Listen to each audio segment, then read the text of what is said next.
بسم اللہ الرحمن الرحیم۔ السلام علیکم۔ آپ دیکھ رہے ہیں یوٹیوب چینل عام سی باتیں۔ شیخ رشید بڑی مشکل میں آگے، FIR درج اور گرفتاری۔ اس ویڈیو میں ہم اسی کے متعلق بات کریں گے۔ ناظرین کرام، عمران خان کی حکومت نے تحریک لبیک کے امیر علامہ سعد حسین رضوی کو بغیر کسی وجہ کے گرفتار کیا اور پورا رمضان ان کو جیل میں رکھا، اور اس کے بعد 7 مہینے علامہ صاحب کو رہا نہیں ہونے دیا۔ اس سب میں شیخ رشید کا بڑا اہم کردار تھا، کیونکہ اسی کے پاس وزارت داخلہ تھی۔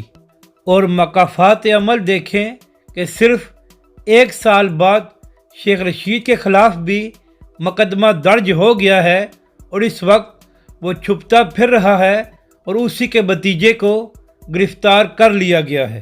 اور موجودہ وزیر داخلہ رانا ثناء اللہ نے بیان دیا ہے کہ جو کچھ مسجد نبوی میں ہوا، اس کے تناظر میں شیخ رشید کو بھی گرفتار کیا جا سکتا ہے۔